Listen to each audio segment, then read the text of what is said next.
Welcome, everybody, to this special edition of Yahoo Finance Live. I'm Alexis, Christoforous, live here in Times Square, which is the crossroads of the world and home to the Great White Way, Broadway. After 18 months of being shut down, the curtain is finally going to rise tonight inside Broadway theaters. And for the next 2 hours, we are going to talk to actors, producers, and other business owners about their Herculean effort to put the lights back on here on Broadway amid the coronavirus pandemic. But you know what? There's another big show going on today. That's happening clear across the country with Apple, which just started its live streamed event. It's expected to unveil a bunch of new products, including the new iPhone. And we have our tech editor, Dan Hathaway, keeping an eye on that for us. And he joins us now. Dan, I know it just started, but what can you tell us? That's right, Alexis. We're expecting to see a slew of new product announcements here, or virtually, and that's including the iPhone 13. That's supposed to be the next generation iPhone.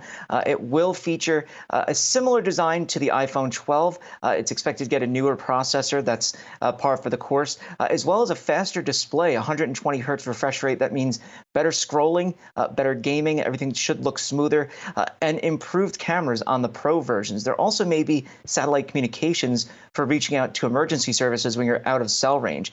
There's also talk of a new Apple Watch, the Apple Watch Series 7. That would feature an all-new design similar to what you have from the current iPhone, with a squared look and a flat screen rather than the rounded display that's on the Series 6. And then we're also looking out for new AirPods. They could slot in between the original AirPods and the AirPods Pro, having a look similar to the AirPods Pro, but no adjustable tips for your ears. And then finally, there's talk of perhaps a new iPad mini, something that I would really like to see, and a new MacBook. But those are kind of on the outer edge of the announcements. We'll be looking primarily at that new iPhone and that new Apple Watch. Theater lovers, but how does also, let's take a look. What's at stake? All right, thanks a lot for that, Dan. We'll come back to you throughout the 2 hours for more news from Apple. I want to turn back now to the news happening right here in Times Square, because tonight 4 of the biggest musicals on Broadway are going to reopen after the longest shutdown for Broadway in history. It is definitely an emotional reopening for theater lovers, for the theater community. But remember, Broadway is also big business. Here's just a taste of what's at stake.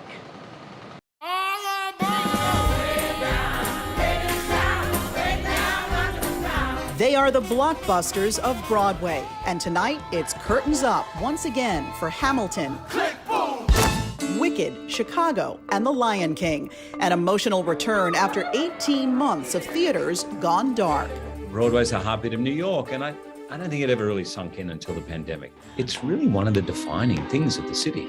And one of the biggest economic drivers. In the season before the pandemic, Broadway contributed $14.7 billion to the New York economy, including a record $1.8 billion in ticket sales. We all just want to be back watching theater again. We love the theater so much. I've missed Broadway so much. We're just so excited, and I'm so happy to be here. In this place where art, commerce, and now science collide, the question remains, will the love of theater be enough to bring the crowds back in full? I think there's just a great determination that it's going to work and that we're going to make Broadway better. Not just as good as it was, but better. Broadway's back, and we're just pumped to be a part of the beginning.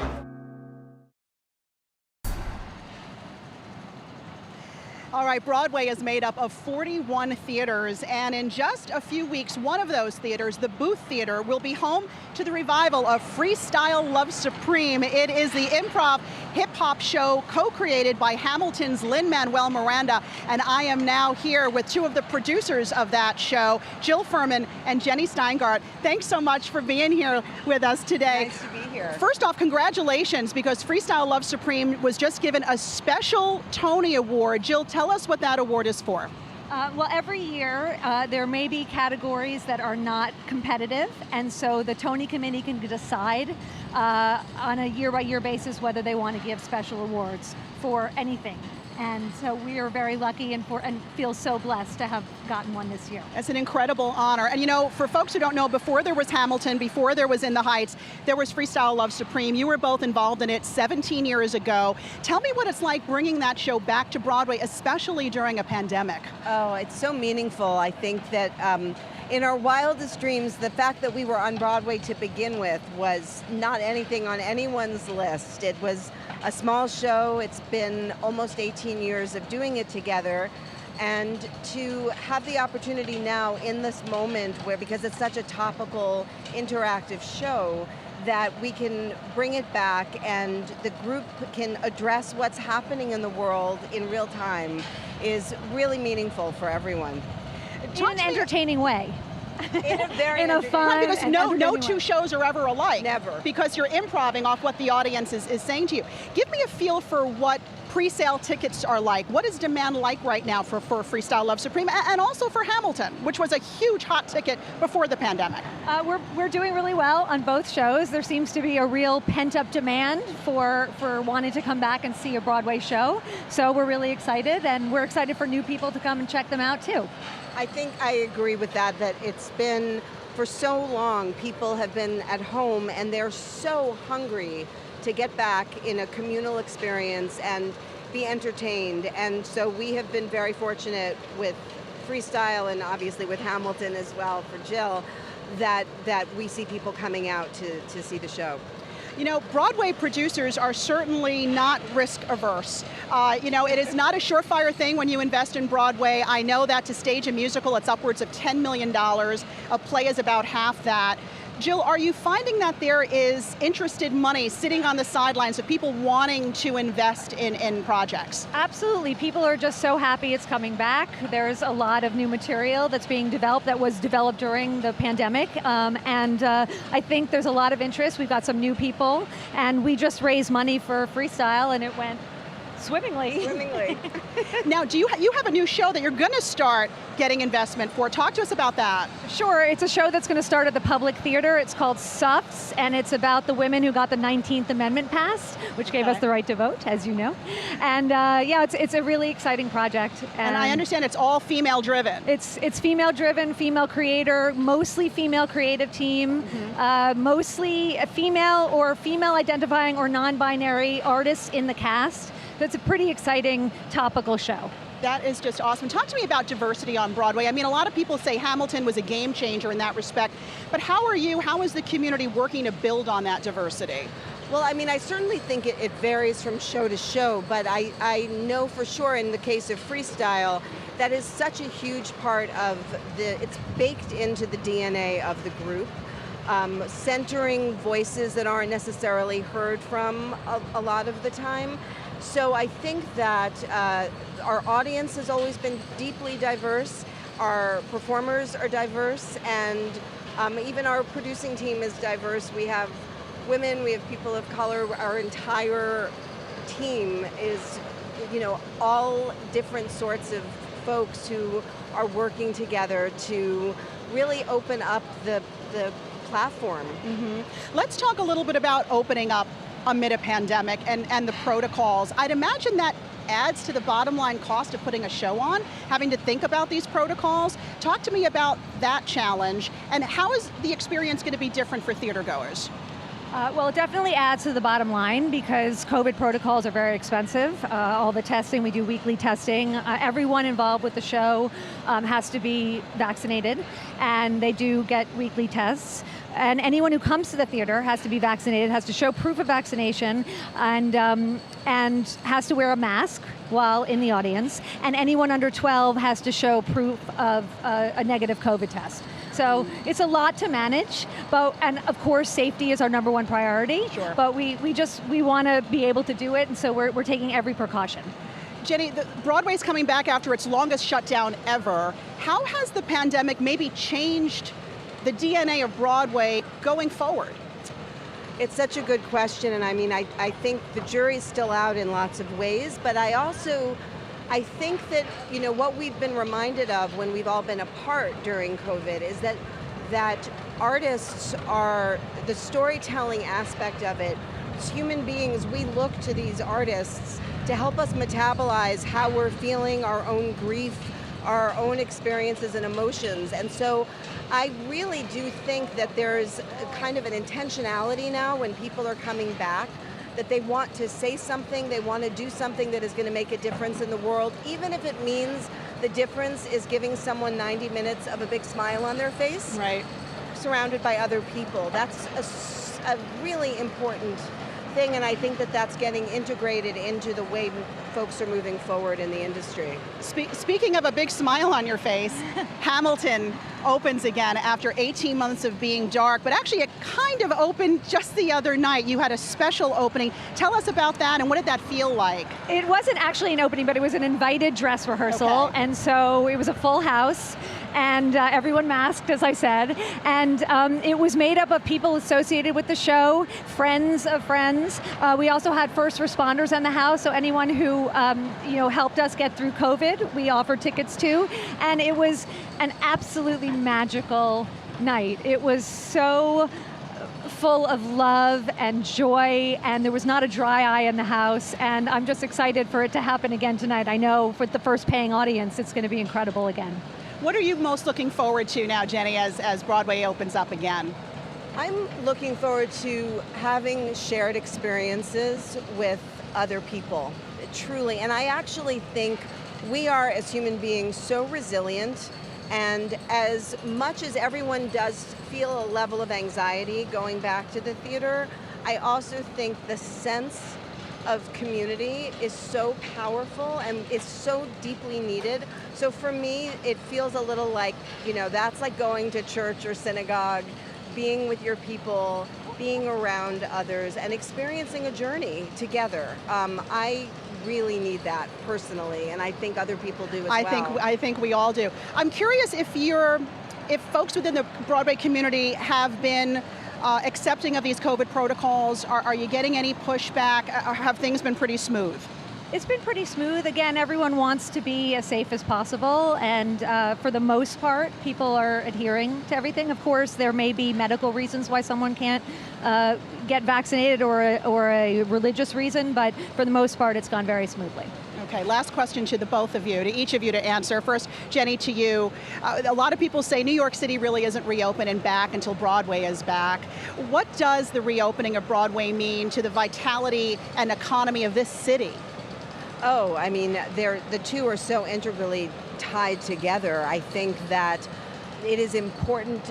It is so important that Broadway reopen because it sends the message to New Yorkers and then to people who will come to New York that we are vibrant, we are vital, we are coming back online, not online as we've all been, but right. It's all coming back, and I think that it is a deeply important message to send out into the world that we're here and the art is going to persevere at the end of the day.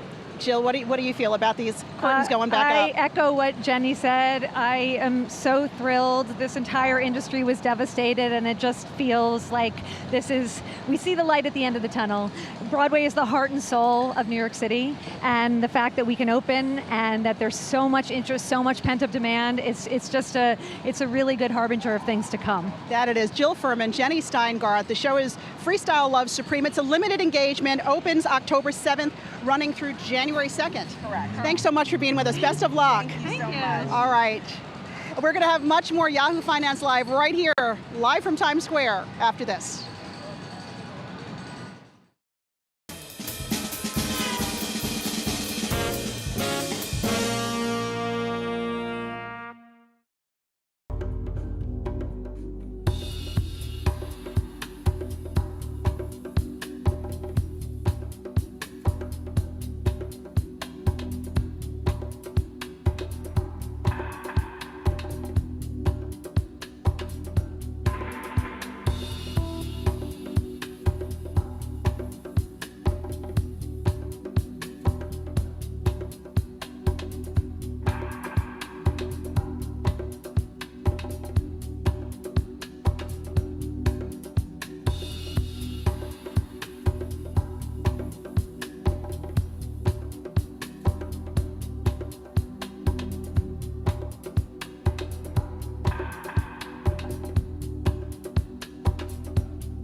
from Louisville, Kentucky. We both live in LA right now, but our hearts live here. I'm actually from Montreal, Canada, and I woke up at 5 in the morning and left my house at 6, did border crossing, and made it here. It took me like 8 hours to get to New York, but I'm here. My friends and I are trying to see every first performance possible because it's so exciting. So we saw Passover, we're seeing Hadestown. We've got tickets to see Waitress, FLS, Hamilton, you name it, we'll be there. There you have it, excited folks ready to be back in the theater. We are live here in Times Square. And you know, dinner and a show, that's the formula that restaurants in New York City have long relied on until the pandemic, of course, shut down theaters and those restaurant doors. Tonight, though, one of the stars of the Broadway area restaurant scene is coming back. Carmine's family-style Italian restaurant is going to start filling its 480 seats starting tonight. With me now is Jeffrey Banks, CEO of A La Carte, the restaurant group that oversees Carmine's and also nearby Virgil's Barbecue. Jeffrey, it's great to see you. Tell me about reservations. I'm curious, what does the reservation book look like tonight and in the weeks ahead? It's been great. We've been closed over 18 months, almost 557 days. So there's been a little bit of a backlog of people who want to come out and celebrate at Carmine's. Everybody had a birthday, everybody had an anniversary during this pandemic, and the reservations have been fantastic. You can go to carminesnyc.com, you can walk in. We have almost 500 seats, so there's plenty of room at Carmine's or Virgil's. But probably tonight I have about 30% of the reservations are birthdays, so you can hear a lot of happy birthdays tonight. Wow, so talk to me about COVID protocols though, which you have to be dealing with. They're city stipulated. Tell me about what a diner needs to do before they walk into one of your restaurants. What a diner needs to do is to be happy. Times Square, Carmine's Road is probably some of the safest places in the country to eat right now. New York State has the highest vaccination rate. New York City has a high vaccination rate. If you're coming to Carmine's or Virgil's, all our employees are vaccinated, and so will you. So when you come in, we'll ask you to see your vaccination card and your ID, and then you'll come inside and you'll experience the world at Carmine's just like it was before COVID. You'll be able to sit down and comfortably eat and enjoy Carmine's in a safe atmosphere, knowing everyone there has been vaccinated, and in New York City, everyone has been vaccinated. This is the safest place you could eat in the country right now. Now you have restaurants, though. Your restaurant group has restaurants in other major cities, including Las Vegas, Washington, D.C.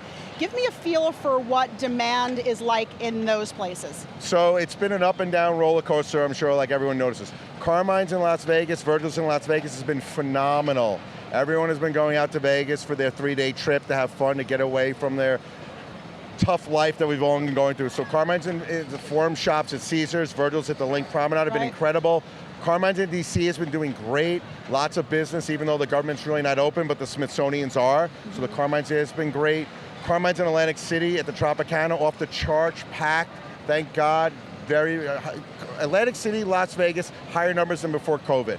On the Upper West Side, we never closed. We were just doing takeout during COVID in the beginning, and now we're at full dining, and it's another safe place because you're vaccinated. Those sales have been fantastic too. So as a company, we're very happy because I think what happens with Carmine's is it's a good value.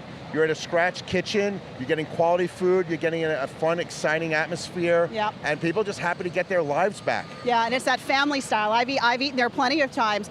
So talk to me about worker shortages, because we keep hearing from the restaurant industry that it's really hard to find workers in the kitchen, out in front of the house. What has it been like for you and your restaurant group? It's, again, same thing, been up and down. The extended benefits just ended last week, so the phone's been ringing a little more about people who now want to come back to work, so it's getting a little easier for sure.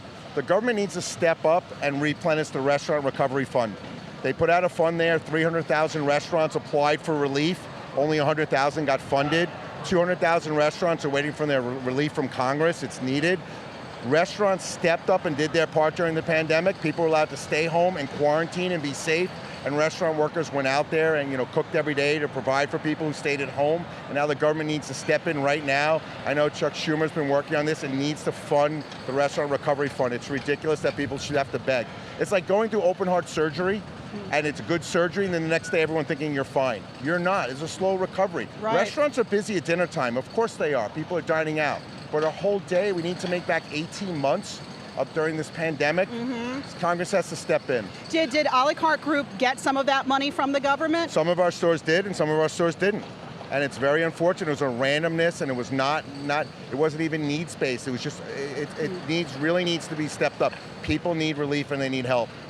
Talk to me also about this double whammy the restaurant industry is going through. Not only the pandemic, but you have higher prices to contend with, supply chain issues. How are those higher prices impacting you? Have you had to raise menu prices? We haven't raised our prices. We're kind of fortunate that pasta is a staple item when you eat at Carmine's, and that hasn't really gone up.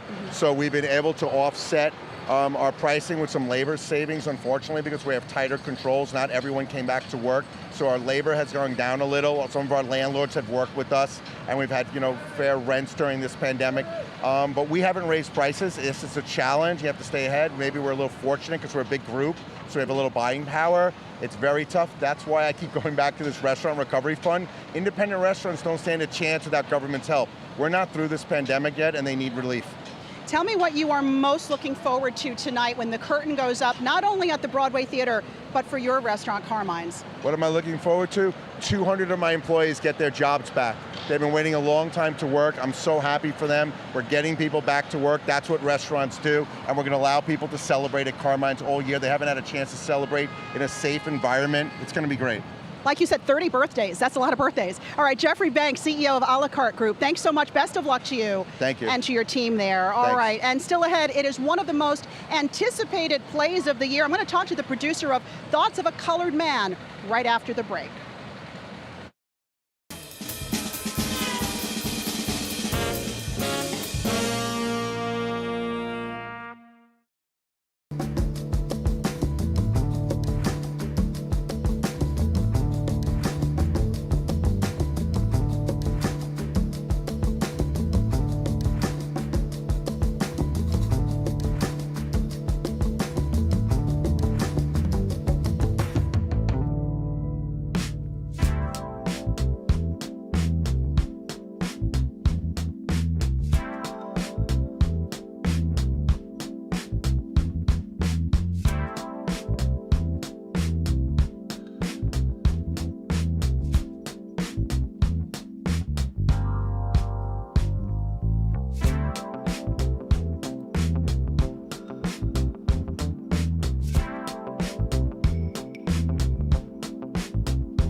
Welcome back to this special edition of Yahoo Finance Live. I am here in New York City's Times Square for the reopening of Broadway tonight. And 7 new plays are opening this fall, all by Black writers, including the highly anticipated Thoughts of a Colored Man, which begins previews, by the way, October 1st. I'm delighted to be joined by one of the play's producers, Brian Moreland. Brian, thanks so much for being here. Oh, thank you so much for having me. Hot, beautiful day in Times Square.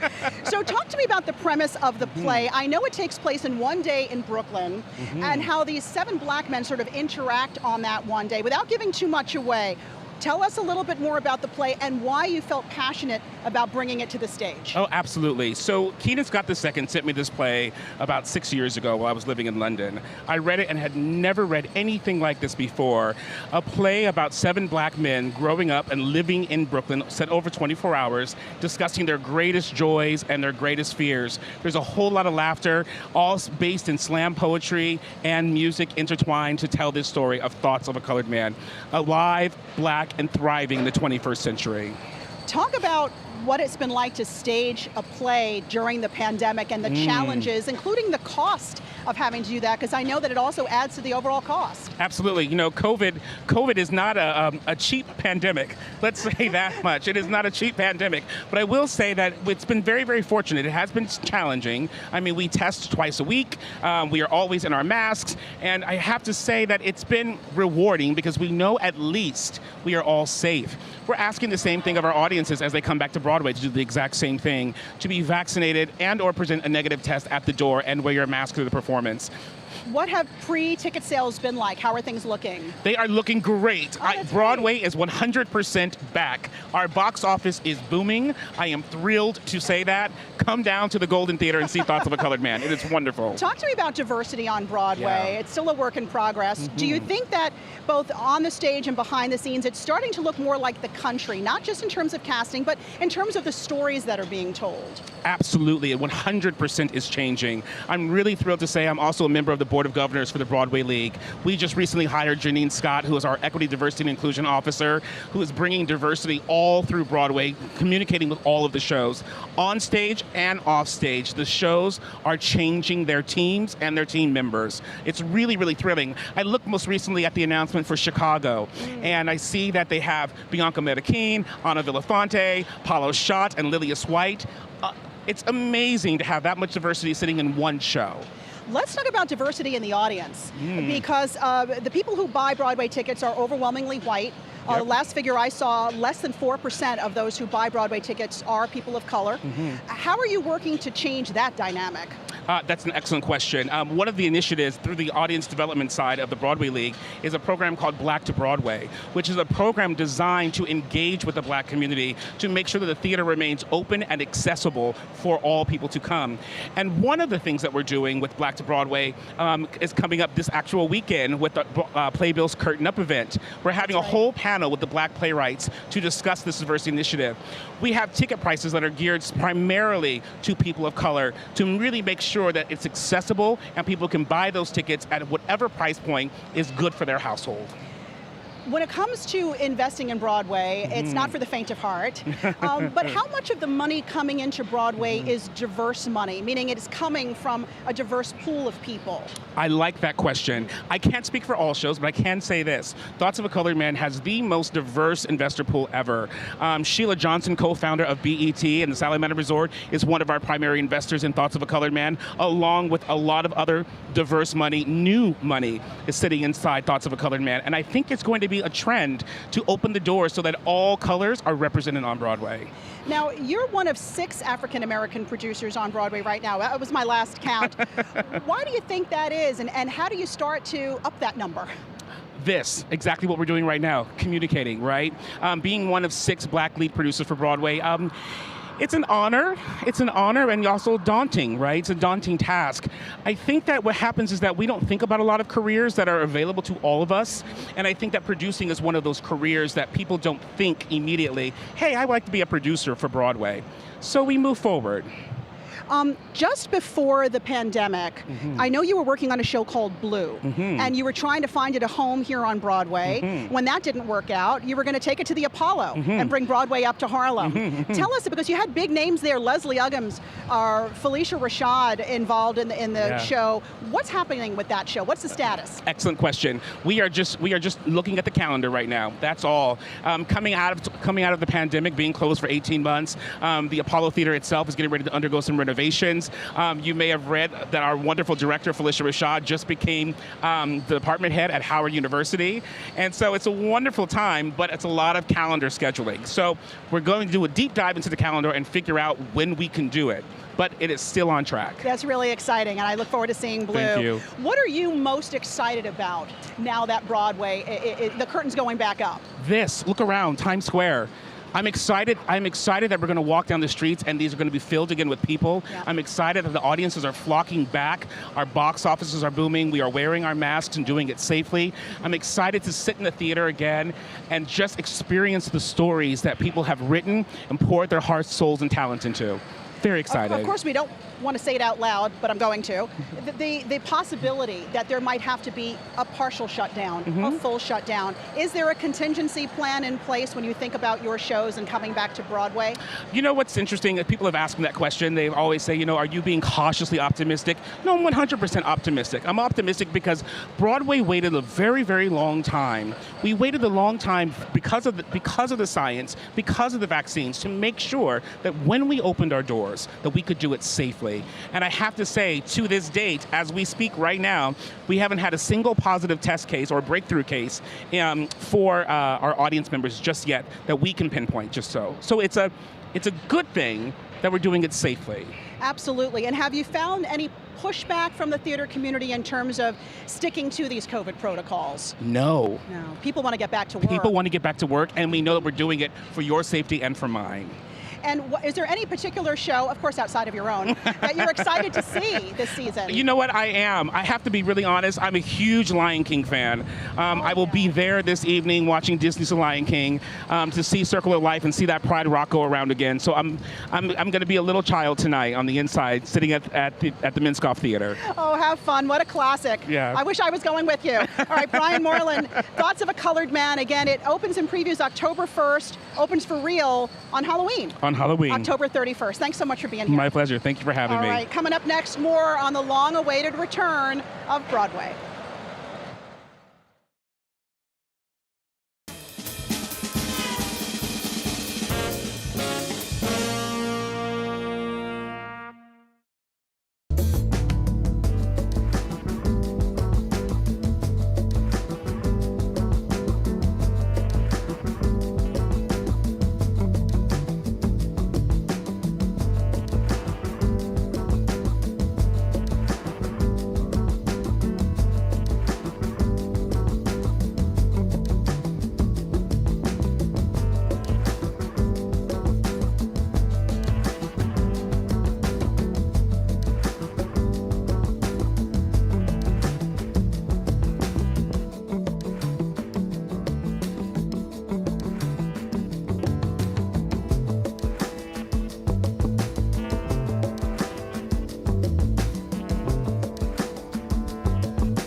All right, welcome back to Yahoo Finance Live. I'm Jared Blickery, and I have a special guest. We got two things going on here. We have Broadway, and we have Alexis Christoforous over there. We also have the big Apple reveal, and for that, we're going to bring in Jim Kelleher, CFA Director of Research and Senior Technology Analyst.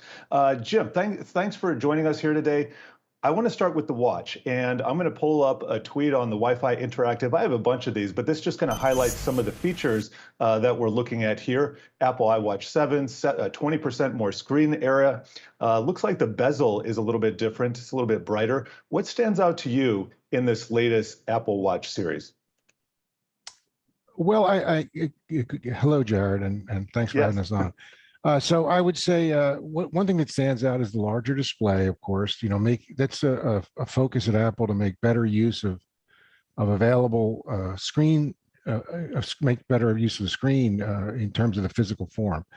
And the fact that the screen is 20% larger, it's a little more user-friendly looking, and that the watch is a little more rounded, a little more ergonomic. I'd also say the fact that it has brightness when it's down from your arm, so you can discreetly glance at the time, as people tend to do, not so discreetly.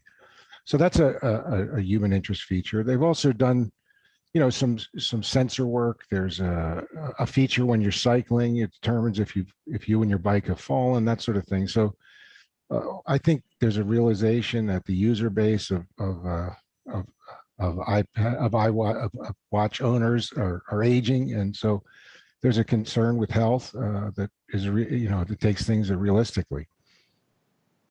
Well, I want to delve into that a little bit more. There's been talk that they're going to add more sensors to the Apple Watch over time. Any hints as to what they might be? Did we learn anything from this event? And if not, can you just rehash them?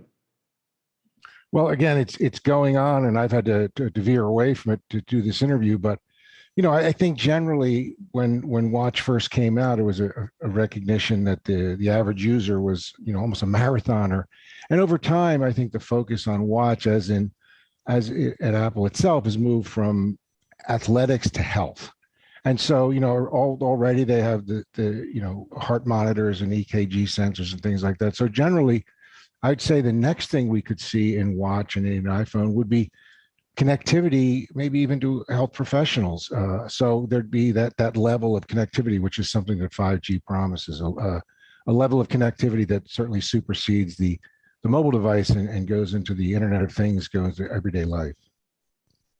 Well, I want to move on then. We got some new information about the latest iPad and iPad mini, and the iPad mini getting finally a USB-C port, also 5G. What did we learn there?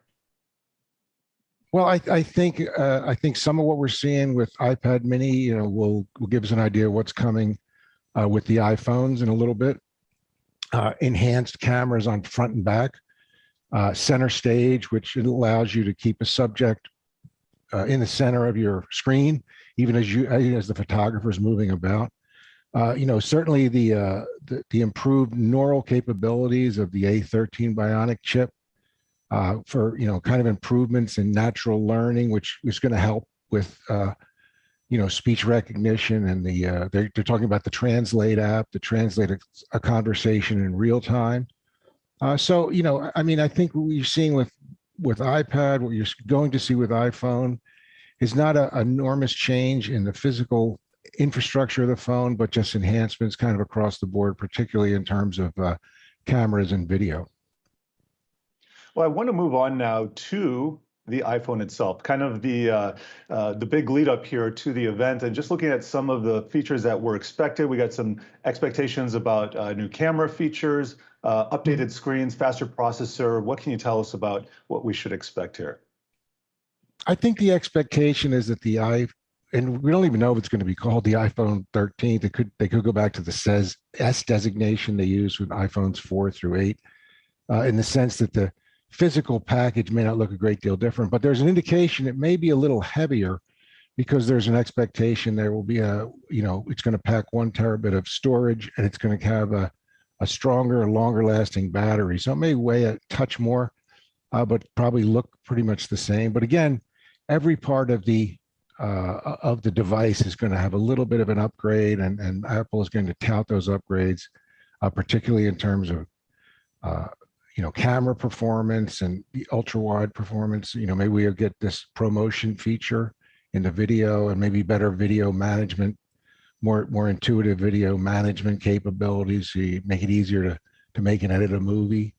And I think the storage is going to be very important, because with the more and more, with 5G comes ever more data hungry devices, ever more data hungry apps. And so you're therefore going to need this extra storage on the device, and not everybody's going to need it, but it'll be available for you if you do need it. Well, I'd be remiss here if we didn't touch on the iMac. Any feature enhancements that we're expecting for this line of products, Jim?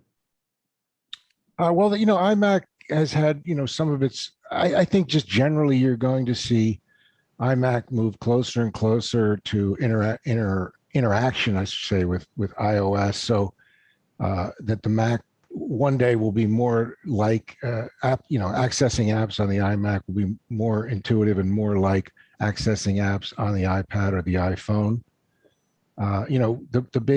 There are still a few iMac families. I think one of the iMac Pros is still, most recently, still had an Intel chip, and I think they'll announce that every Mac now has an Apple chip in it as a processor.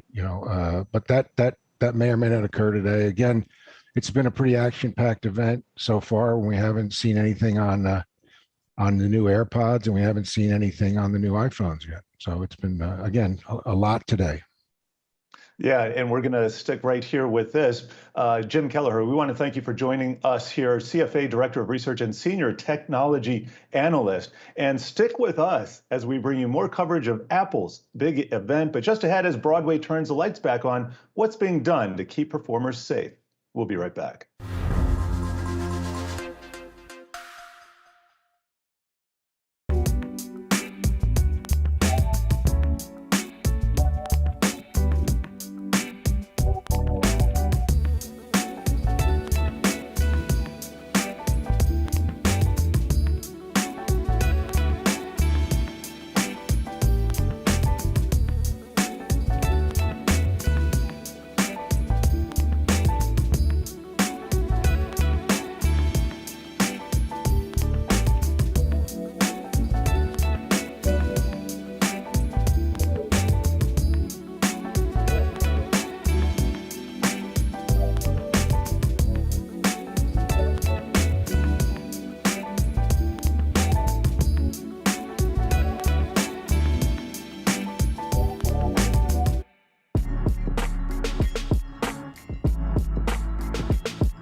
The COVID protocols, of course, makes it different because I want to just touch and hug on my brothers and, the people we haven't seen for a year and a half. But, we still got to remember that we're still in the pandemic and we still got to remain safe. And so they've been doing their best to, keep us safe, making sure that we're following protocols. There's a lot of hand sanitizers. My hand is dry, so I keep a lot of lotion, too.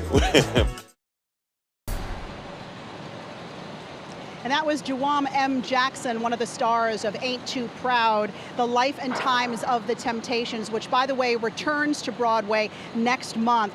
Bringing these performers back and doing it safely has, of course, been a massive undertaking.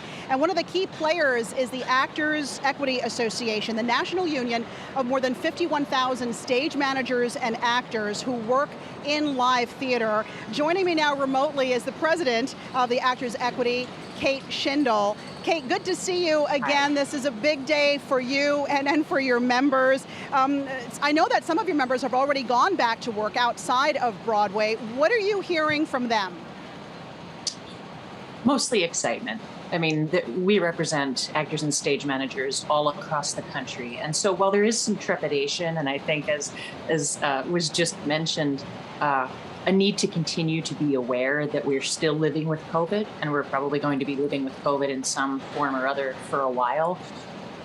People are just overwhelmingly looking forward to getting back to work and to doing what we do. It's been a while since people were able to do this. Yeah, it's been 18 months, longest shutdown in Broadway's history. So talk to me about these COVID protocols, which are stringent, as they should be for live theater. Are you getting any pushback from members, or what has the vaccination rate been like among your members there? You know, I have a friend who runs a regional theater and did an informal, anonymous survey of all the people who were coming to work at the theater, planning to come and work at the theater a few months ago. And he said to me, you know, we asked them, are you vaccinated already? Are you planning to get vaccinated as soon as you can? Are you on the fence, or are you not planning to get vaccinated? And he said 98% of the people who he surveyed said that they were either vaccinated or getting vaccinated as soon as possible. So I can't say that every single person out of the 51 to 52,000 members we have is in favor of vaccinations, but the anecdotal and conversational assessment that I can give you is that people are overwhelmingly willing to be vaccinated. That is wonderful, wonderful news, and I know they are eager to get back to work. When you look at the theater industry pre-pandemic, employment in the entertainment industry was near a record high. Do you think that you'll be able to return to those pre-pandemic levels, or, like, say, the restaurant industry, have some people just left the industry altogether? I could say with relative certainty that some folks have probably left the industry altogether. At the same time, I think that theater will survive. I do believe that we will get back to strong, healthy employment numbers. It's just a really challenging industry because not only is there very little ability to do things like social distancing on stage, but also, you know, you have to take the entire company on stage, backstage, front of house, and then add in another, 500, 1,000, 1,500 people or more to be accommodated by that building's ventilation system. So it's been a very difficult needle to thread and frustrating for a lot of us. But I do believe that the future of theater looks good. And because live performance is such an economic engine in communities all over the country, theater coming back and other live events coming back will help those restaurants and hotels and, those businesses that surround the theater to recover more fully as well. Right. I know that during the shutdown, some actors and those in the theater lost their benefits. Can you tell me how the theater community came together to make sure most people didn't have their benefits expire? Well, we have a work week-based system. So if people aren't working, it becomes difficult to qualify for health insurance. Some of the plans introduced new levels of service, including the one that equity members accumulate weeks toward. But we also have an incredible organization called the Actors Fund, which is a not-for-profit for everybody in the entertainment industry. And they have a health insurance resource center. So if someone did happen to fall off their benefits, the Actors Fund can guide them through what can be a very challenging health insurance marketplace. For example, that's how I got my health insurance. And so in addition to providing things like emergency financial assistance and job training programs and financial management, the Actors Fund Health Resource Center is something that a lot of our members have used. Well, look, it's great news that you're all getting back to work. Long time in coming. Kate Schindle, president of Actors Equity, thanks so much for being with us today. And we're going to step away from Times Square right now because Jared Blickery has the latest on that Apple event taking place right now. They just unveiled the iPhone 13. Jared, tell us all about it. That's right. We got 5 colors here. And let's go to the Wi-Fi Interactive, where I have plucked some tweets from the Twitterverse here. And we can see what these colors are. We got pink, blue, midnight, starlight, and product red. And some new features here. We got a new rear camera layout, tougher glass on the front screen, and a 20% smaller notch. You can see this diamond formation. They are diagonal now. Now. Also checking out some of the other features, they have a ceramic shield to protect it from drops and scratches, IP68 water resistance, that smaller display notch that we've been talking about, and of course the diagonal cameras. And then we have a 28% brighter Super Retina XDR display with max 1200 nits, a nit being a unit of brightness there. You can see all those bright colors on your screen. And also the Bionic chipset, the A15 Bionic chipset, 5 nanometer process, 6-core CPU with 2 high performance and 4 efficiency cores, 50% faster than the leading competition, so they say. And that's all we got right now. I just want to check in on a chart of Apple stock. You can see it's been drifting down actually throughout the announcement, a little bit off the lows here, but maybe a little bit inauspicious. Nevertheless, we're going to keep rolling with details, Alexis, as they come to us.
Welcome back to this special edition of Yahoo Finance Live here in Times Square to celebrate the reopening of Broadway after an 18-month closure because of the pandemic. So tomorrow marks the start of Hispanic Heritage Month, and in honor of that, we are joined by Luis Salgado. He is director and choreographer of Viva Broadway, When We See Ourselves. This is an annual event celebrating Broadway and the Latinx community. It's going to take place just to my left here this weekend, and we are delighted to have you here, Luis. Hola, thank you so much for having me. Talk to me about Viva for those who are not familiar with the show. Well, Viva Broadway, to begin with, we did it last year virtually, directed by my mentor, Sergio Trujillo. Okay. And it was a hard work, you know, because everybody was at their homes. We wanted to be together, all this energy we wanted to share with people. And now we get an opportunity to come right here at Duffy Squares, here in Times Square, and do it on Saturday 18th at 5 p.m. And people can just come for free. It's for and free. Enjoy the talent of our Latino community. Now let's talk about that community, because not a lot of them are in the audience coming to see shows. We took a look at the numbers, and of the nearly 15 million tickets sold pre-pandemic, just about 1 million of them were bought by the Latinx community. What can we do to bring live theater to that community and get them in the seats here on Broadway? Well, step one is make them feel welcome. You know, like shows like In the Heights and On Your Feet, talk to that community very specifically and inspire us to see ourselves on those stages, which is why our show is called Viva Broadway, When We See Ourselves. When we see ourselves, there's a chain reaction of inspiration and empowerment and validation and belonging that then allows us to go and see Wicked and see Lion King and see ourselves in those stories. But we need an invitation that is a little bit more direct, right? And that's the beauty about Viva Broadway. That Broadway League has made this movement to really talk directly to the Latino audience to say, come join us on this Broadway adventure. And as part of that, I would think, having investors be diverse and investors of Latinx backgrounds to bring those stories. Are you seeing more of that, Luis? 1,000%. You know, of course, I am all about inclusion and not segregation, so I'm not saying that I don't want to work for a producer that has the really good means to produce a show that I have. But if we have our diverse producers who understands the stories that we want to tell, who are willing to put that economic value in the true voice we want to share, it would be impactful and it would make a difference. And also there will be a different know-how. Something that happens in the PR, relationships is that we get a press release, or that goes into the American market, which is great. But that doesn't mean those are the newspapers that we're reading. And then if we get one for the Latino community, maybe it's watered down. So we need to make this hybrid, even in the way we communicate to the news or the reporters about what's happening. The same happens with producers. The same happens with writers. And of course, the same happens with music directors and directors themselves. Absolutely. Well, you're starting the conversation for sure. The concert is Viva, How We See Ourselves, right here in Times Square. Luis Salgado, best of luck to you. Thank you so much. An honor to be here, and don't miss it. Saturday 18, 5 p.m., Viva Broadway, When We See Ourselves. If you're in the city, make it happen. All right, thanks, Luis. Thank you. Coming up next, much more from that Apple event. That's the other big news of the day. They unveiled that new iPhone. We're going to have all the details for you right after this.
Welcome back to this special edition of Yahoo Finance Live here in Times Square.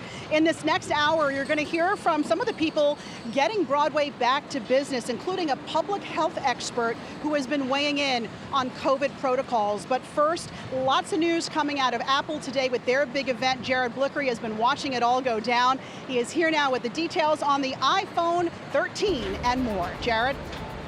That's right. They're talking about the iPhone Pro right now. But I want to go over some of the tweets I've been looking at. I got some great pictures and video, particularly of that camera, which now is positioned in diagonal mode. So the cinematic mode is really pretty compelling here. Here's a tweet. It anticipates when a subject is about to enter the frame, changes focus when a subject turns away from the camera, and you can tap to easily shift the focus. And I have an actual video here. You can see, oh, you might remember this this particular scene or these characters here.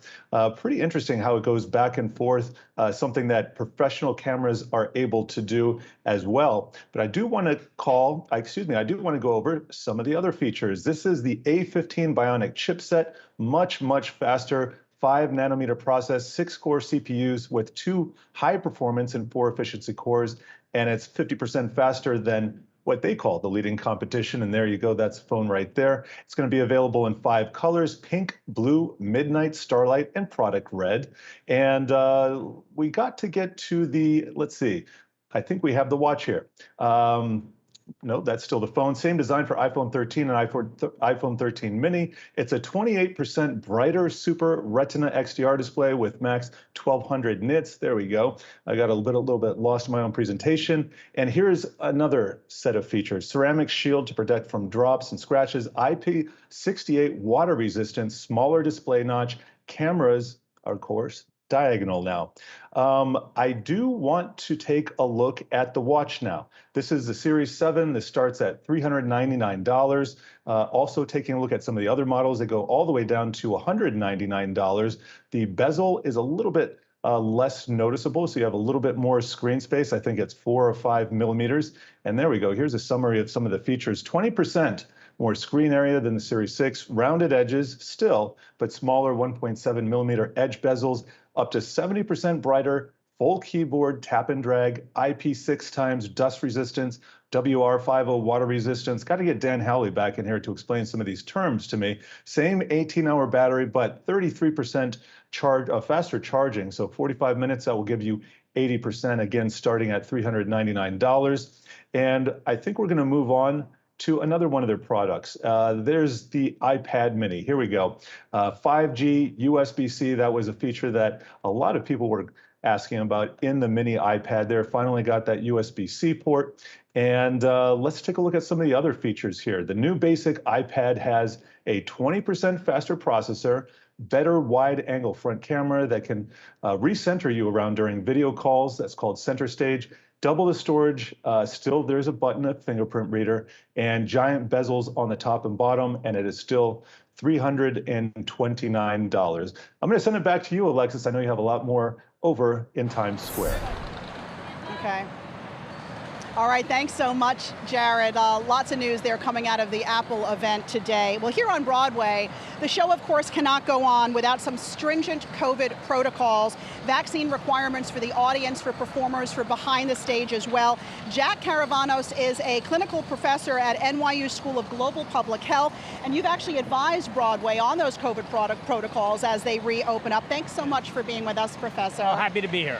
Talk to us a little bit about how returning to the theater is going to look and feel different now versus pre-pandemic. Yes, and there will be some things that you'll immediately recognize. You'll see, of course, people wearing masks. They will probably unlikely be handing out anything physically, so everything you do, you'll take out of a box. Unlikely to see any concessions open, because right now we don't want people taking off their masks and handling anything. And of course, you can't eat and drink and wear a mask. So some things will be very obvious.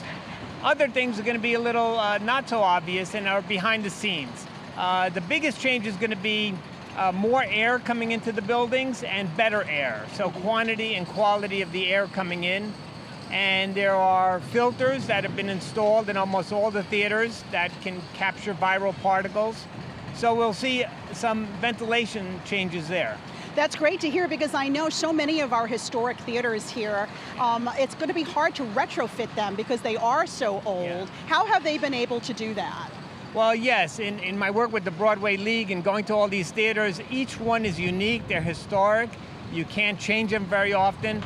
On the positive side, theaters tend to be large spaces, so there's a lot of dilution. It's not like a small office where it's, everybody's in one place like a restaurant. Yeah. Right. So that's really good. There are different protocols for the orchestra versus the dressing areas versus the front of the house. So each one had to tailor the protocols into its own structure. One thing people are going to see right away is there's no intermission anymore, right? You talked about no concessions, and there's no intermission for these shows. Yes, it's going to be tough, and there's the good and bad there, of course, is people won't be mingling and won't be tempted to take off their masks. People will not be using the restrooms, which is always a challenge in Broadway theaters, lining up for the restrooms. But it will be a learning experience. I think they're going to have to experience this for a couple of months and see where to tweak it. So a huge tip for theater goers, make sure you use the lavatory before you go in the theater because there's no intermission. Another thing that's different, and I always loved this, and especially when I would take my kids when they were younger to Broadway, is after the show, hanging out by the stage door and getting your playbill autographed by the actors. That's not happening now. No, that's not going to happen. And really after theater parties and backstage, I've been invited to the opening tonight of Lion King, so I was hoping maybe I could go backstage, but I was told don't even think about it. Right. So I think that will come with time as the vaccination rates in New York are getting better and better. They're well over 80%. So I think that'll slowly get there, hopefully by the spring. Hopefully. And we're ticking through a lot of the ways the Broadway experience has changed because of the pandemic. But when you look out to when we are finally on the other side of all of this, do you think there are some lasting changes that will be implemented here on Broadway post-pandemic? I think so. I think all of a sudden infectious disease has got a whole new following, whether it's the flu or whether it's other diseases. So I think you'll see more and more of the unions that sort of demanding vaccinations and healthcare and monitoring, and also periodic testing. I think COVID is going to be with us forever. It's going to be a routine flu-like disease, and I think there'll be testing, routine, maybe random testing for the next several years. Now, you've been working with the Broadway League, as you said, on these COVID protocols. Talk to me a little bit about the cost. I don't know how much you can speak to this, but it definitely adds to the overall producer's cost to have to invest in these COVID protocols so they can reopen. Yes, absolutely. The cost to run a show and the profit margins are very thin. So installing even MERV 13 filters, improved fans, and upgrading is very, very cost prohibitive also. So it's going to be a challenge, but luckily there's been some financial support by the state and the federal government to help us through this period of transition. Are there contingency plans for if, we don't even want to say it, but if there were to be a partial shutdown or worst case, another full shutdown of Broadway? Yes, everybody, all the epidemiologists and my colleagues are concerned about we're entering flu season. Are we going to see a third wave of COVID come, and what's the contingency? But I don't think we'll quite react the same way. And we see it even now, when the numbers started going up over the summer, many of the protocols we didn't go back to the original protocols. They weren't relaxed. So I think there'll be a bit more cautious approach to going back to those. What are you most excited about as a theater lover yourself now that these theaters are going to open their doors again for the first time in 18 months? Yeah. Well, I'm a New Yorker, born and raised. I love Times Square, and even being here around you and seeing all this, it's so wonderful to see the excitement of the city come back. I never appreciated how important tourists were to the city and the vibrancy of Times Square. So just walking around and seeing everybody coming back and feeling a little bit more at ease. And I think that's going to be exciting. I'm also waiting for Off-Broadway to open up in some of the smaller venues. So it'll be a lot of fun. You bring up a great point because oftentimes the resources off Broadway are not like the resources on Broadway. Yeah. What has the reopening of theaters away from these streets here on Broadway been like? Yes, that is it's a challenging effort. To what extent do you follow those protocols? That's why the state hasn't really mandated changes in ventilation or strict protocols. They're letting each theater sort of design what's best for them and their audience. So it's I think it's a wait and see on that, but I'm a little worried about those because those small theaters downtown are operating on a very thin margin, so they can't be asked to do too much. Because you've worked so closely with the Broadway theaters in reopening safely, what has been, I guess, the biggest obstacle for them or the biggest challenge for them to open their doors again?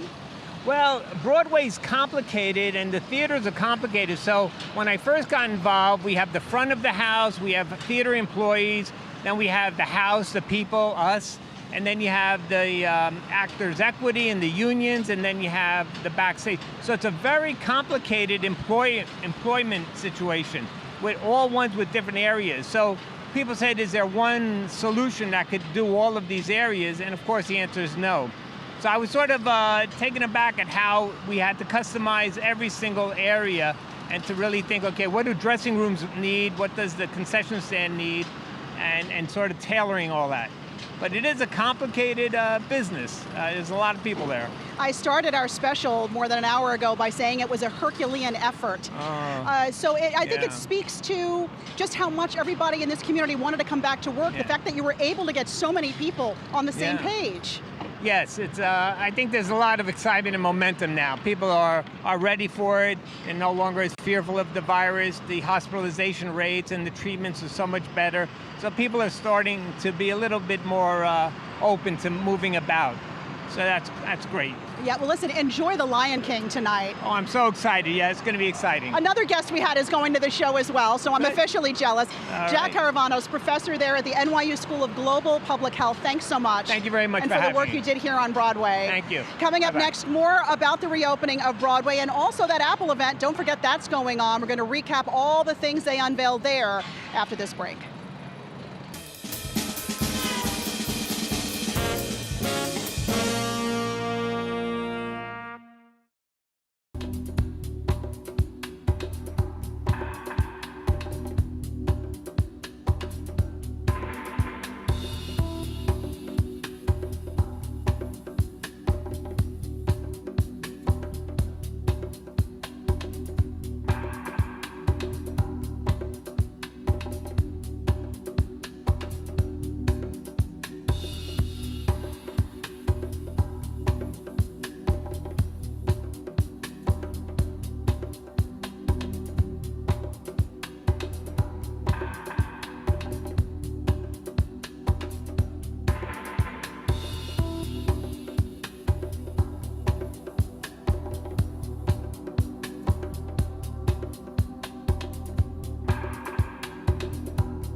I'm the bass player at Hamilton.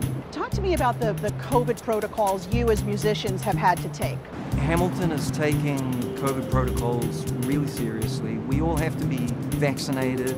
Fortunately, none of us are playing wind instruments. Okay. So it's all strings or percussion. So everybody can stay masked while playing the music. Right. What are you looking forward to the most when the curtain goes back up? Feeling the anticipation, hearing those first few opening bars, it's pretty cool.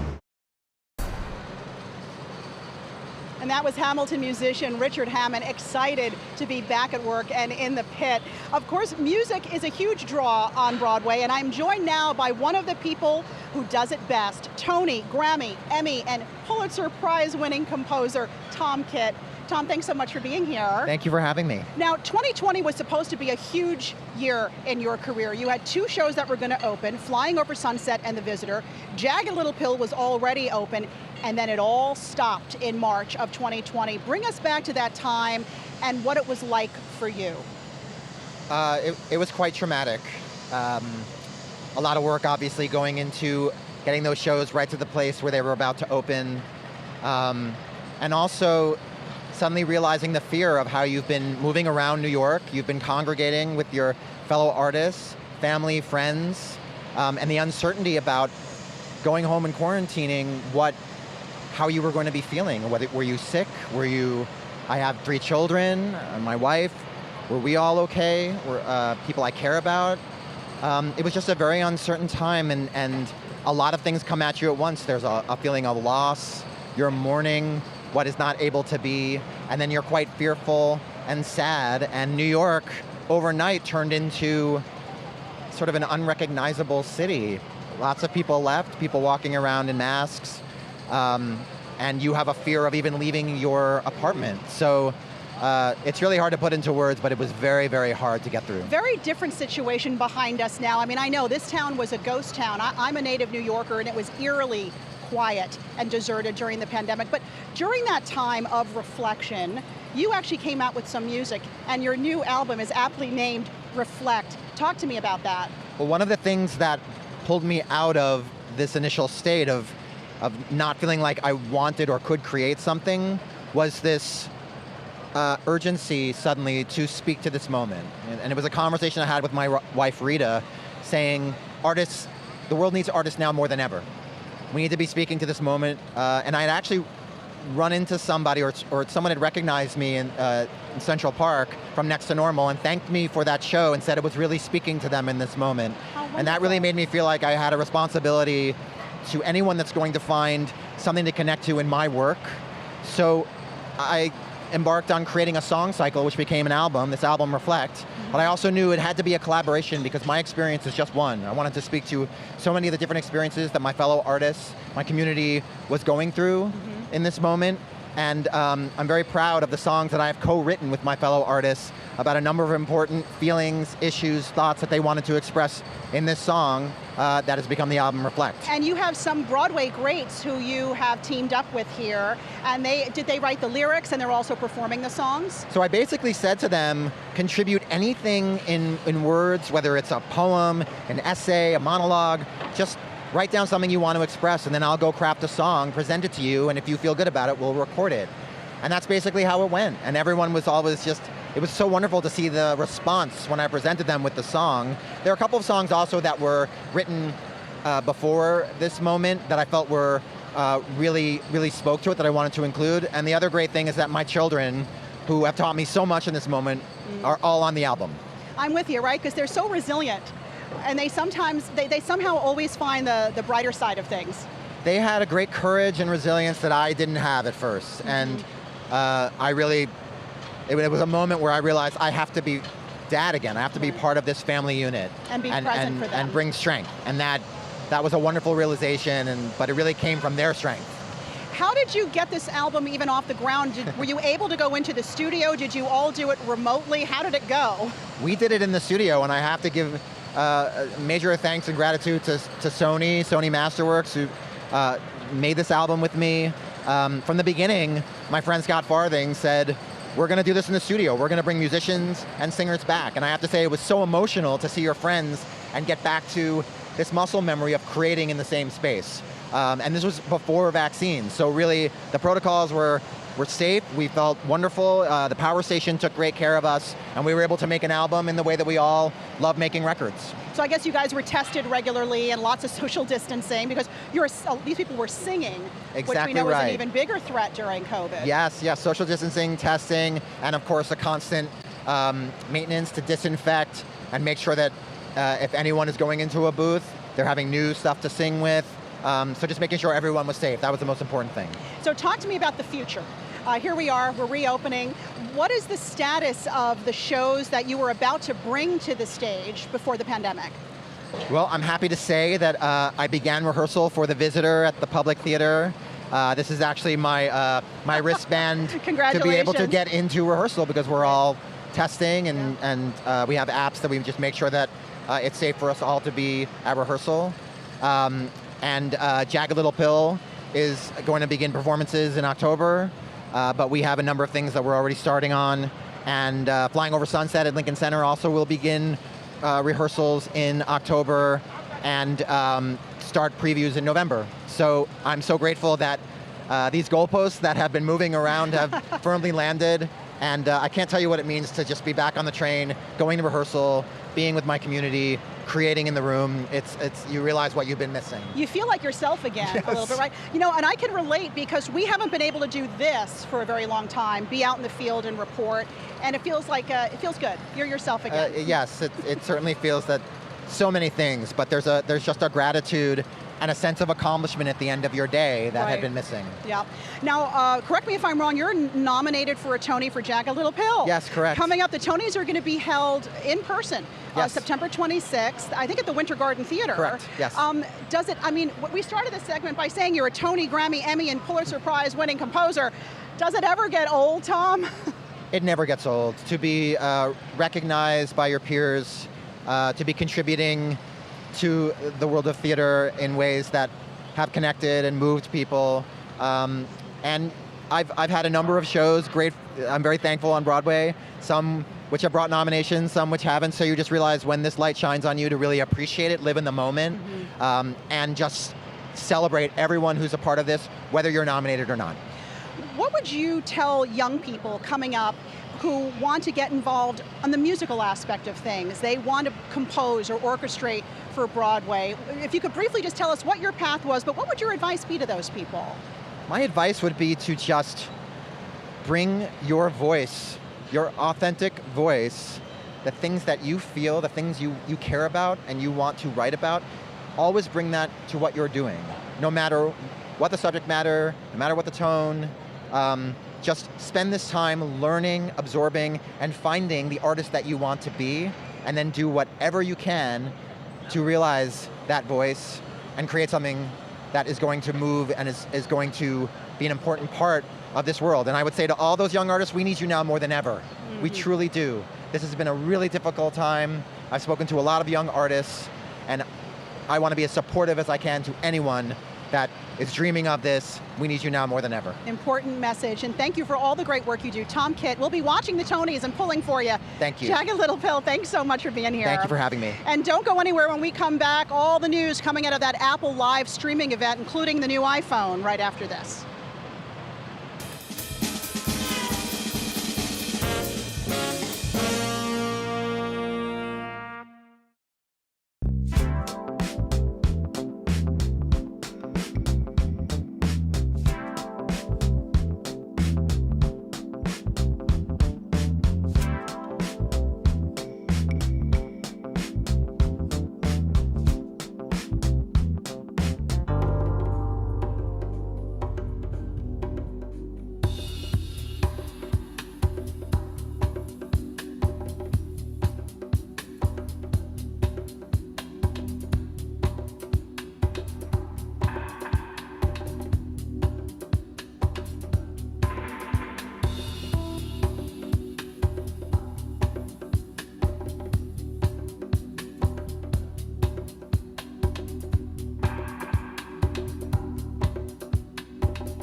Welcome back to Yahoo Finance Live. I'm Jared Blickery. Well, the big Apple event just wrapped. And for that, we want to bring in Yahoo Finance's Dan Howley. I know that, Dan, you've been listening to the entire presentation here with bated breath. What did we learn about some of these new products?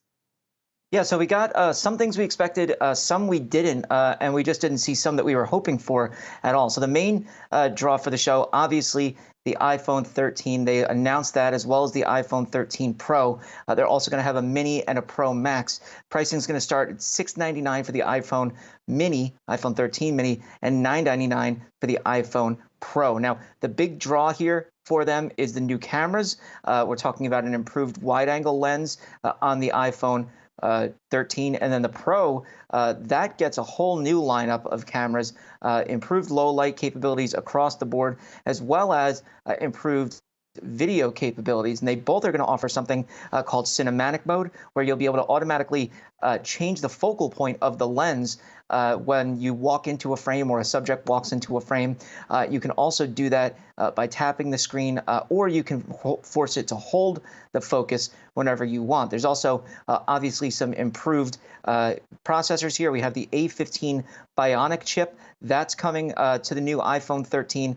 And then generally speaking, they talked about how they're upping their game with the screen.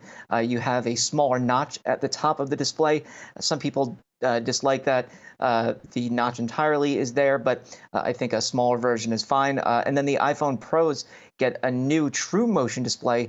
That means that the screen refresh rate can change between 10 times refresh per second up to 120 times to be refreshed per second. And that means that you'll get improved scrolling, improved gaming, improvements in other apps. That can also chew into battery life. So that's why they have it notch itself down to as low as 10 times per second when you're not scrolling. So really interesting improvements here. Then we have the Apple Watch Series 7. That's got a bigger display on both the base model and then the larger one. We're talking about 41 millimeters and 45 millimeters. And that isn't necessarily going to increase the size of the watch itself. That's because they managed to push out the bezels on the watch. That seems to be really the only major change to the Apple Watch Series 7. They obviously talked about getting improvements to Apple Fitness Plus. That goes along with the Apple Watch. And then some of the other fitness capabilities. Then we had new iPads. We have the new iPad Mini, which got a huge redesign, something that hadn't happened for quite a while. It's going to get an improved processor, improved graphics, and then a newer screen at 8.4 inches. Then we have a new iPad, the base iPad. That's going to get a new processor as well. And both of those will be getting Apple's Center Stage, which allows the camera to follow you when you're doing a FaceTime call or any call with participating third-party apps for that matter. So you can leave it sitting up and then have a FaceTime call and kind of move around your place rather than having to sit stationary. So a slew of upgrades here, not available, though, or not on deck, were the new AirPods that we were expecting or a new MacBook. So the AirPods we were expecting were supposed to be slotted in between the base AirPods and the AirPods Pro. Hopefully that comes sometime in the future, though. Yeah, it was a bit curious that we didn't get that update on the iPods, but thank you for that report, Yahoo Finance's Dan Howley. Well, we want to continue the discussion here of all things Apple with Santosh Rao. He's the head of research at Manhattan Venture Partners. Thanks for joining us here. You were just listening to Dan Howley. Lots of focus on the camera features of the new iPhone here, especially cinematic mode. Just some stunning images that we've been looking at. But what stood out to you in today's presentation? Yeah, I think overall, like it was just mentioned, a lot of features. But as expected, I think everything was more evolutionary than revolutionary, and that has been said in the past. So, and that's expected in the second year of a design change. It's always more evolutionary. Next year we'll get more design changes, more different form factors and all that. But this year was more feature updates and enhancements, which is what we got. Yes, more space, more storage, more display. I like the iWatch features, especially because the battery drains very fast. It has a lot more features and wasn't upgraded since, I think, 2019, if I'm not mistaken. So that's a nice upgrade. So I think for picture aficionados, picture people who like cameras, it's great. But for the incremental buyer, I don't know if he's going to come in just because of this, just because of 5G. Yes, 5G is there, but I don't know if this is to pull him in. So people who are looking to upgrade, they might do it because it's almost the same price as the iPhone 12. But for the new ones, the people who want to upgrade, I think they might wait for the next one because it's really not that much unless you're really into cameras and features. Well, yeah, I was chatting with one of our producers during one of the breaks here. He's a sucker, as he says, for all those new cinematic features or phone features that come out with respect to the camera. I want to get to some of the other products we haven't necessarily discussed, some new improvements. I think you mentioned the iPad, maybe the iPad mini. Anything else that catches your attention here today? Yeah, I think that's good. iPad is very popular. It became more popular during the pandemic, stay at home and all that. So I think that was a good enhancement. It will improve sales there as well. So I think things will grow, and it's net positive, but it's not anything that's really out of the expectations. It was in line. People expected all these things. So nothing really. I thought the presentation was kind of low key. Yes, I mean, their low-key is always very grand anyway, but relatively speaking, it wasn't that spectacular as I expected. And so we'll see. I think, including the iPod, I didn't see any, well, they didn't introduce anything yet. I thought they'll have something there as well. So a few things, few misses, few pluses, few minuses, net, I think it's going to stay the same as expected, more evolutionary than revolutionary, and it's not going to move the needle as much in terms of the stock. Well, I want to shift gears a little bit and talk about the Apple supply chain. We know that a lot of chip manufacturers around the world have had to deal with shortages, not only in terms of the incoming materials, but also in shipping their products. I know we're not going to get, that's not what this presentation is about, but separately, what's the state with Apple and its products? I noticed that the Pro 13 goes on sale, not this Friday, but a week from next Friday. Are they going to be able to fulfill their orders? Yeah, I think that's a big issue. We'll see. We'll wait and see. But so far, it looks like they can. I thought they might raise the prices for iPhone 13 because of the supply chain constraints and all the bottlenecks and all that. But they kept the prices at the same level, so that's good. I think as far as I'm concerned, as far as I see, talking to a few people in the industry as well, looks like that should be on time. So we'll see. We'll wait and see how that goes. The bottlenecks are a big issue. Well, then just on the price points, I'm looking at our banner here. It says Pro Max starting at $1,099. We know that's just the base model. I think 128 gigabytes goes up to a terabyte. Does Apple, do they still have the pricing power to pump out these new models, admittedly in this interim cycle, and still charge as much as they are? Yeah, it looks like they have the pricing power. They've had it for a while, and that's one thing that's good with Apple. They do it very well. They have the pricing power, the features, and all that. So I think they can pretty much hold those prices, raise the prices if needed, raise it more. But Apple can command good pricing. They always had the advantage there. So I don't see any issue in terms of people rejecting that because of the price, because it's just become so intrinsic part of our lives that you just need it. You just need it. It is a have to, not maybe if needed, but it's a must part of our lives. I know exactly what you're talking about, because when I need a new phone, I need it yesterday. It's gotten so slow, I can't stand it, or I need the new camera feature. I just want to broaden the discussion out to some of the other cell phone manufacturers. Apple is perennially the leader in this group, but I'm just wondering, any contenders now that you see catching up to it? Google Pixel has their own phone. The Samsung Galaxy is ever present. Anything on the competition front? Yeah. All those companies have been nipping at their heels for a long time and hold its own. But the Android features are pretty strong. It's a strong competition. But that's the beauty of Apple. Once you come into their ecosystem, it's so tough to get out of it. And that's been their strong point all along. So I don't see anything that'll really change that scenario. But Google and Samsung, they've always been nipping at their heels, and Apple has maintained their market share all along. So maybe they'll lose a point here and there, but I think overall, it's essentially a market leader in what they do. All right, we want to thank you for stopping by here. Santosh Rao, Head of Research at Manhattan Venture Partners. You bet. All right, we want to get a quick check of the market here, and for that, we're going to go to the Wi-Fi Interactive. We're seeing today a lot of movement in the bond market. 10-year yield down 4 basis points, and guess what that means? We got healthcare and tech in the lead. Interesting leadership scenario here. Well, this board, I can promise you, was very much green on the open, looking a little bit different right now. We can see some of the standouts. Comcast down 6.5%. They did update their forecast for subscribers, disappointed the street. Charter Communications also down 4%, but we're seeing a lot of positive momentum in some of the semiconductor names. You're going to see some red here, but the SOX, the Philly Chip Index, is at a record high. You can see AMD's up 1%, clawing back some of yesterday's losses. NVIDIA up 42 basis points, as you can see on your screen. And then just a quick look at the sector action. There we go. Healthcare and tech in the lead. Financials and energy, those are the biggest downside losers here. And guess what? We're going to have more with Alexis on Broadway right after this.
Welcome back to our special live coverage of Yahoo Finance. Broadway is back. Certainly Broadway takes an army of people to get back up and running, including those responsible for designing and stitching those incredible costumes. Brian Blythe is the co-founder of the Costume Industry Coalition, which, by the way, has a new exhibition right now in the theater district. It's called Showstoppers, Spectacular Costumes from Stage and Screen. And I'm so delighted to have you here, Brian.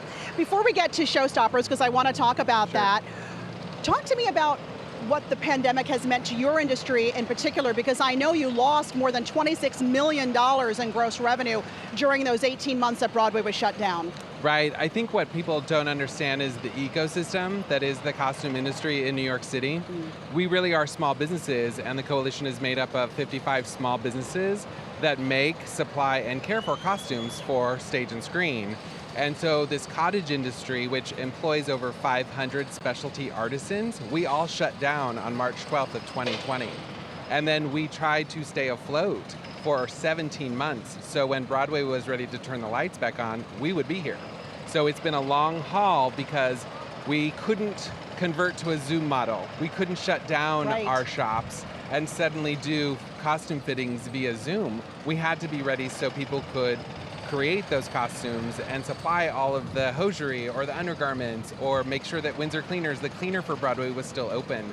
So we've incurred an immense amount of debt over this last 17 months. I can imagine, and good point, because your industry is so hands-on. It's one of the few things you really can't do via Zoom. So talk to me about how people in your industry did stay afloat, what kind of government assistance you were able to receive. And I know some people were stitching masks for during the pandemic time, but what else did they do? Well, many of us in the coalition, we did take advantage of the PPP loan program, but the challenge with that, it's a payroll protection program. We didn't have payroll.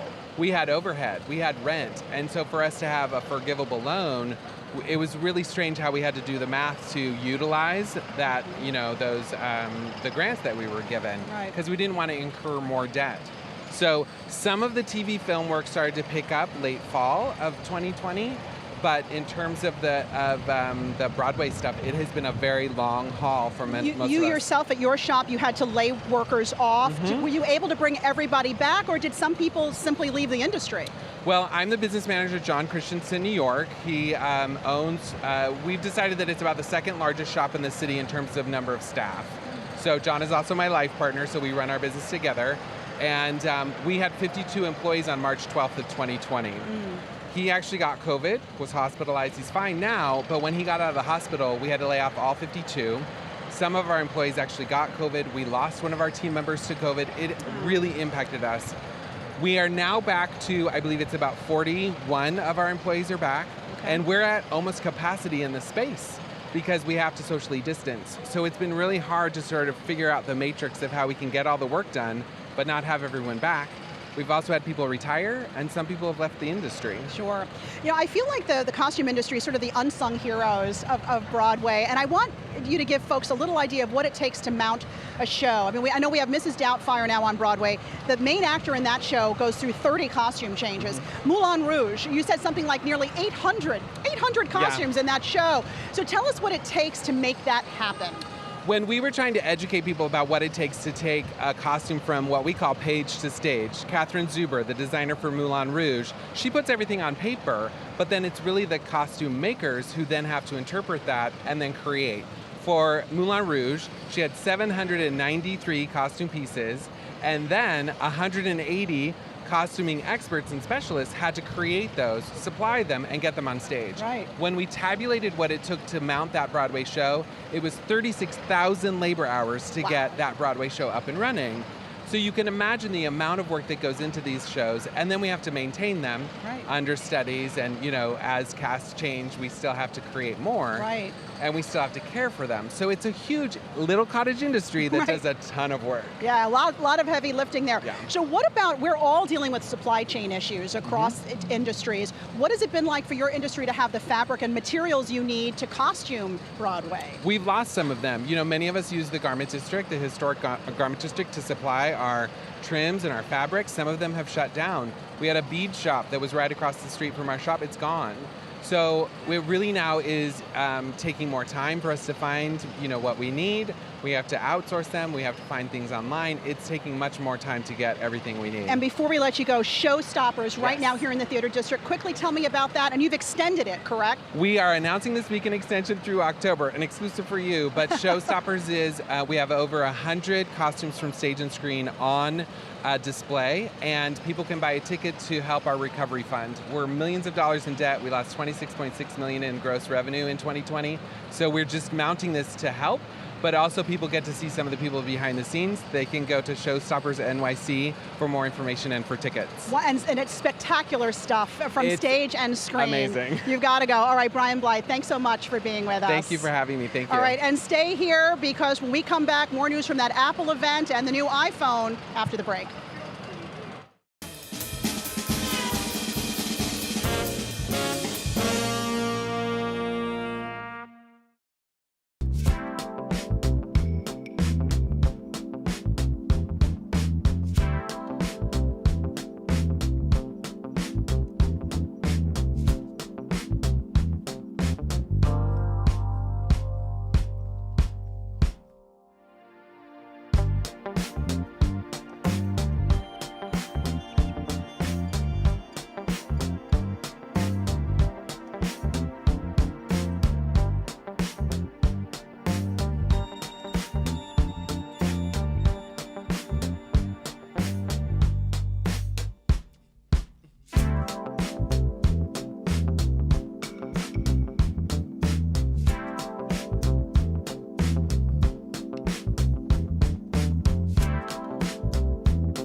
Welcome back to Yahoo Finance Live. I'm Jared Blickery.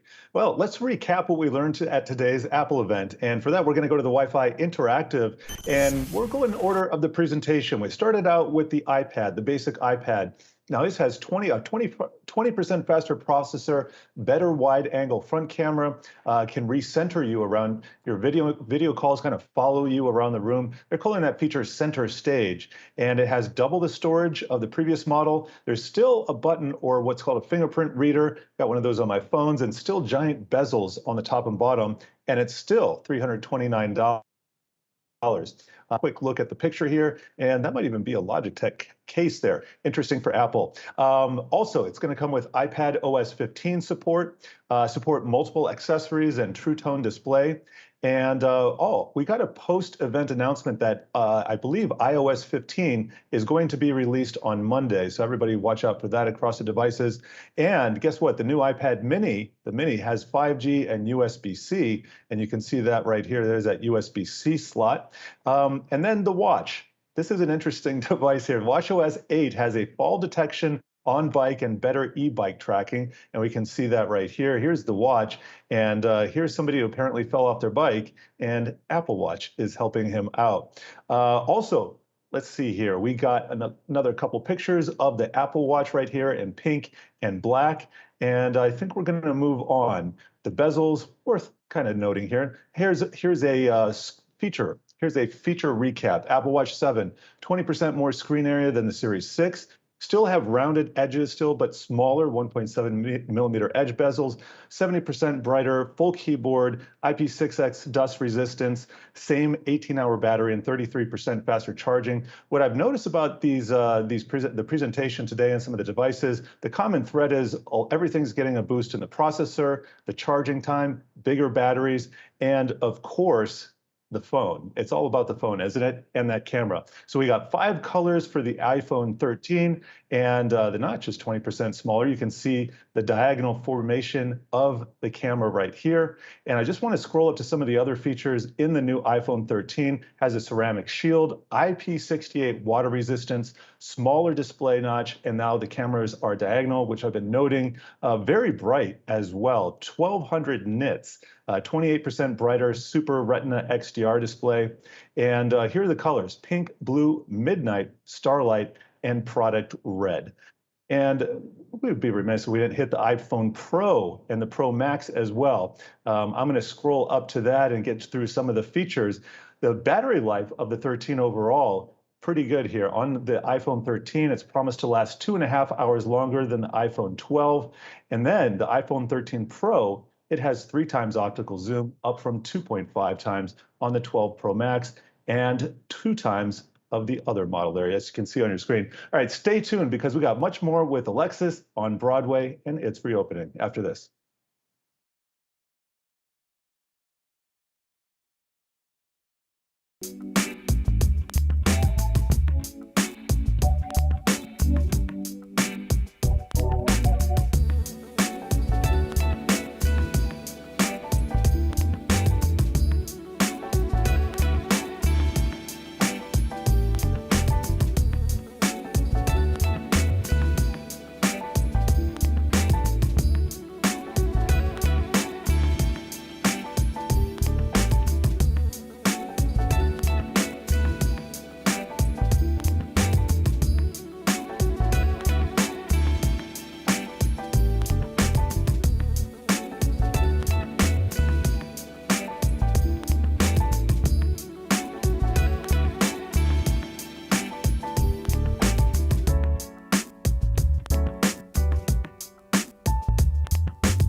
to the stage. Mrs. Doubtfire, the Broadway adaptation of the beloved movie starring Robin Williams, is set to begin previews here on Broadway next month.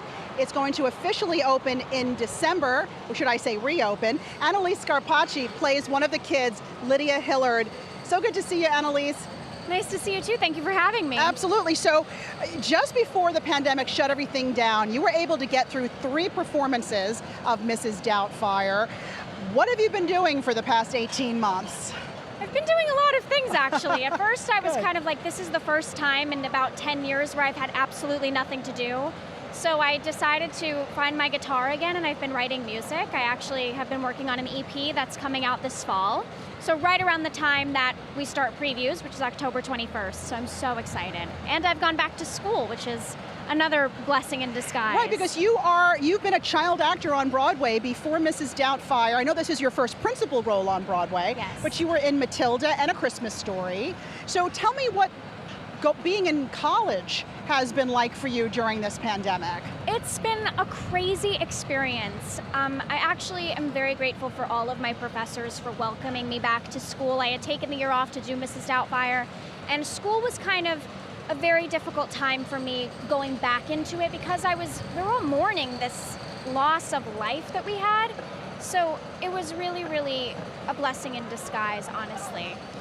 Now talk to me about the children who are on Broadway, because a lot of shows here employ young people, and there are a number of them who are under 12 years old and unable to get vaccinated. What has this return to Broadway been like for them? It's been crazy. I mean, I have to tell you, it's not easy. And as a former child actor, I know how hard it is because you're constantly thinking about, am I too old for my role? Am I going to grow?